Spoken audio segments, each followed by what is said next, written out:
I just want to say that the Mary J. Blige Presents collection over there on Lifetime, y'all are really doing your big one. This is the best one yet. This was the best one yet.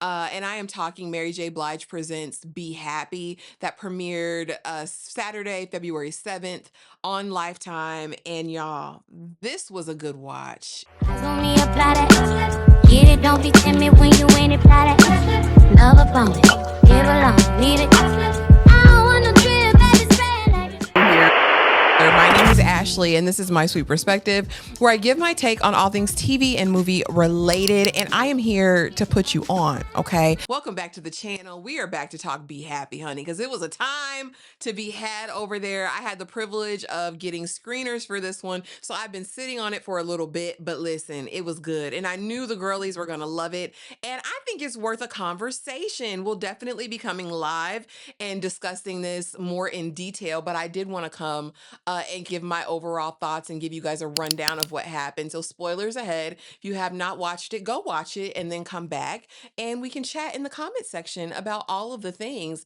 But basically, Mary J. Blige has a collection of movies over here, as does Tony Braxton, as does Terry McMillan, and they've really been centering Black creatives, and I love that. This was directed by Gabure Sidibe and written by Cameron J. Ross and starred Tisha Campbell, Russell Hornsby, Zing Ashford, and Mekhi Phifer. Listen, and Mekhi, Zaddy, come see about me. That's all I'm saying. Come see about me. But this follows 50-year-old Val, played by Tisha Campbell, a devoted wife, stay-at-home mom who's given her all to the family, right? She has put her dreams of art and art curation and all of those things on the back burner to make sure that her husband has what he needs, that her kids have what they need, and her youngest is heading off to college. So now they're going to be empty nesters.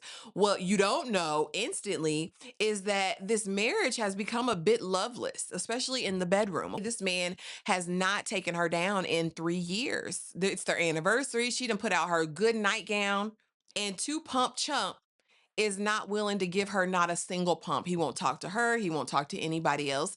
Yet she's still willing to be there. We find out that her daughter, Kayla, I believe, is pregnant, and we want to be there for baby. It's the first baby, it's the first grandchild, and she's super excited. So after we take son off to college, we reminisce on the car ride home because he's going to their alma mater.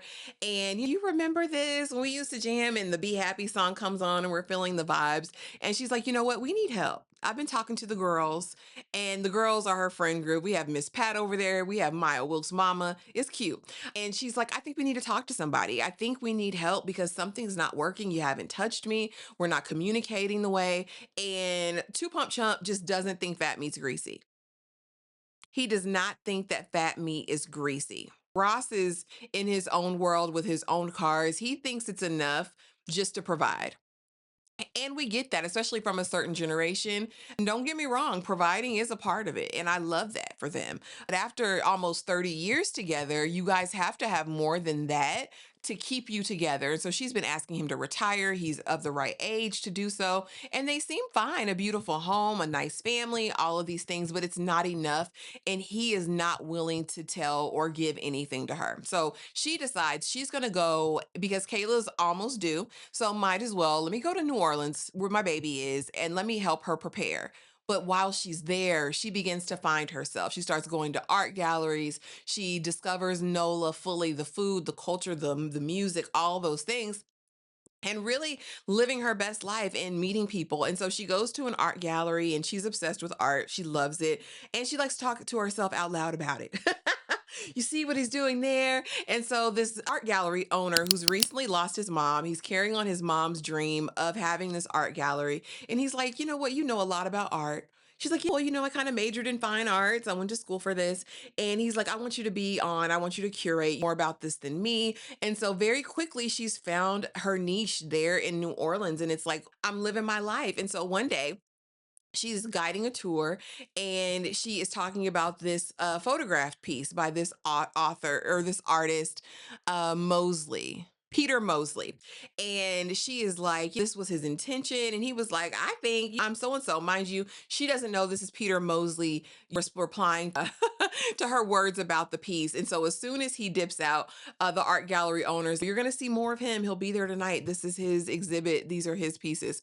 And so very quickly, they develop a friendship. He's like, I want to know who you are. I want to look into your eyes and you be able to look into mine. You are the vibes. And you can tell that she just hasn't been seen for so long. And this reaches out to a piece of her that I think hasn't been touched for a very long time. I really feel like this is just so relatable to a lot of women. Now, what I will say, this movie had me rooting the wrong way.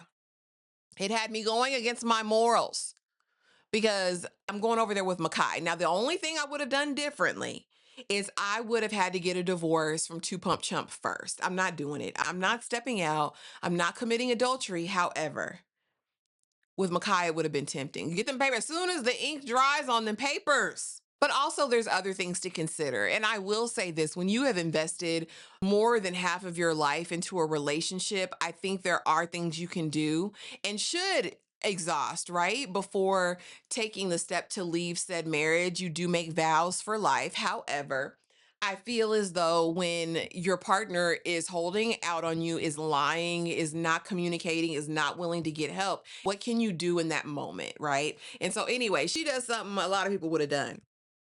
And she lets Mekhi slam dunk it tonight. All right.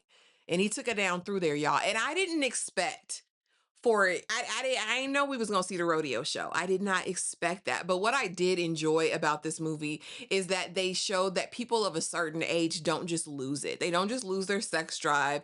They don't just lose their ability to be sexual and all of those things. And I think this was a great demonstration of it. Everyone looked age appropriate. It was refreshing overall for me. And so anyway, they embark on this very lusty, but also deep affair. It is an affair because she's married, right? And so she's sharing her dreams and how she has always wanted to travel and see the world and experience art in all of these different places. And she's just been bound. But now that her kids are grown, he's like, yeah, this is what I love and this is what I do. And so things are going great. We have the baby shower. The husband comes down and it's like, all right, good. Or he calls on the phone. Good to see you. She tells her friends, and we could have mixed bag from the friends, like that you girl, you doing what you need to do, or you need to work this out first before you move into anything different. All good advice. And so we go to an art gallery opening that he's invited her to, and we find out some things about Peter Mosley that we didn't know before. He believes in ethical non-monogamy. Some of these women in this place he's already smashed, and she doesn't like that. And so they have this ultimate confrontation, which I think was needed because she didn't ask a ton of questions about him. And going into it, you're still married. And so the accusations that she makes, she says he's got mama issues. They really click on each other. He says, you too old to be playing these games. Figure out what you want. Them come holla at me, right? And so she's stuck. What did I do? I'm torn. I'm in this situation. And honestly, what I wanted her to do in this moment is I wanted her to choose herself, work things out, figure out what it was that she really wanted. I didn't necessarily need her with either of the men options, but I did want her to choose herself and grow and still do all the things. I wanted her to travel. I wanted her to see art. I wanted her to do all those things. But anyway, she's there and she's torn. She goes sees the daughter because the daughter is about to give labor, and the daughter gives her a knowing, Aunt, mommy, I know what you did last summer. And you do, and she shares her own story about how she had wanted to step out when they were first married and it was tough. And you just have to figure out what it is that you want, and you have to love yourself. And so ultimately, her husband comes down for the birth, and they have a little interaction and they have a romp in the hay. And I said, girl, you ain't gonna tell him you was at open that cat for somebody else. He got his Viagra. And he says that when you over this, come on home. And she's like, you still don't get it. You're still not communicating with me. You still don't understand. And so anyway, he goes back home. She meets with Peter again. And he's like, here's the ticket to Paris. Meet me there. You can do all the things that you wanted to do. I apologize for how I came out. And she's like, all right. And I'm thinking, girl, go to Paris on this man's dime and figure it out. You ain't got to be with them. Go ahead and file them papers, get that done, get that right, and then go and see the world and do all the things. Is that what she did? No. We have a 3-month break where she's in New Orleans living her own life, doing her own thing. And then we see Two Pump Chump pull up. Baby, I retired. I'm ready to make this thing work. And she goes with her husband. Now, again, I can't disrespect it because, like I said, that's more than half of your life that you've invested with someone. He made some strides, I guess. But like she said, you got to win me back. And I guess he won her back. But overall, you guys, I think this was a great look into a story that we don't really get to see often. And we really don't get to see it for our community. I think this is a perfect watch for Black History Month. But drop it in the comments. Let me know if y'all loved it as much as I did. I thought this was great. I thought it was nuanced and it was smart and it was entertaining. It was highly entertaining. The nostalgic's there. And I also think it goes to show that when you have vets in the game, because Tisha, Mekhi, Russell, all of them have been doing this thing for a very long time, it makes sense. Now, what I wasn't expecting was the steam heat. Between Mekhi and Tisha, it made me feel like, baby, do y'all know each other in real life? Because it was cooking, honey. You felt it before they even touched. It was like, oh, magnetic. But you guys drop it in the comments if you enjoyed the video. Please hype it up. Be sure to like, comment, subscribe. We're almost to 10K. Come on over. Come be a sweet pea. Join the collective. Consider a membership. Let me know in the comments what you thought, and I will see y'all in the next video. Thanks for watching.